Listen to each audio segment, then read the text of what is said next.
Sen kartop temizlisin. İyiydi. İyi. Koysel bana kartuşkanı. Maşallah baba öğretti sana.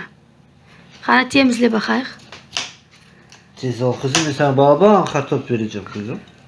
Elini kesmez. Maşallah. Lütfiye Ogri'ye kartop temizlemeye. Yardımcım.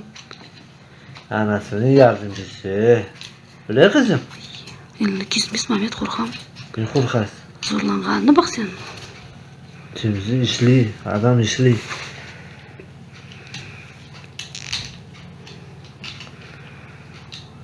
Oldu kızım, o temiz mi?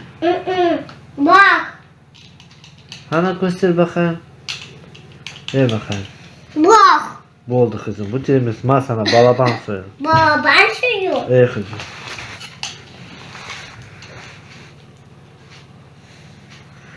Ne oldu kızım? Baba. Parmağını vurdun kız. Yap abi, bu oldu. Aha, sen elini temizle kız. Bakayım istedim. Bak.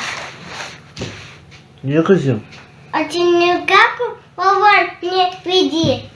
Mi sen bana sevet verdim. Bir fark soyunu vereyim kızım. Yok.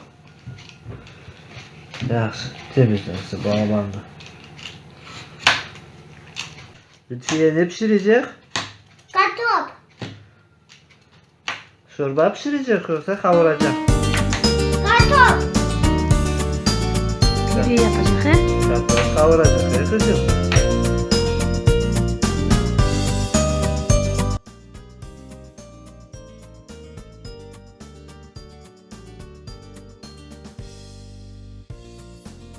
Bitirmedin daha.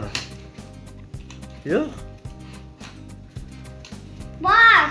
Ana kızım. Ay maşallah. Temizletesiz. Baba hoca bitiriyor kızım.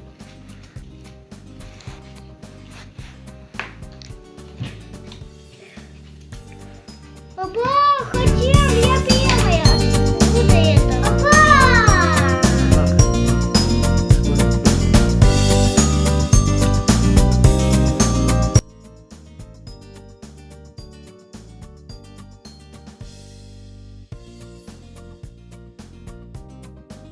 Pek balaban suyu verdim. Asiret verir. Kanı tutma udum olsun. Kolay olsun. Kolay olsun diye verdim işte. Lütfiye sen beğenirsin kartop temizlemeye. De. И. Bana göster ne kadar temizledin. Потяну. Bak de. О. Ay maşallah.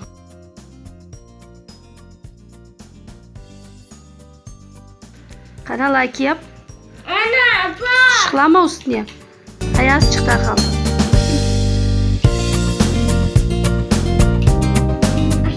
Beni tutar mısın ya?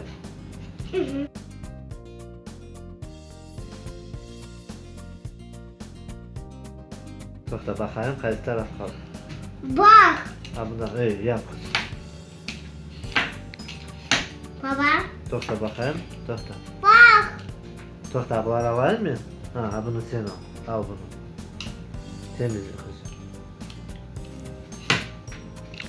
Verin de elini. Bak. Bak. Ya bunu kaldırdın da kızım. Ana daha yap. Daha kızım. Ana buldu kızım. Maşallah. Alayım kakasın. Dur. Maşallah kızım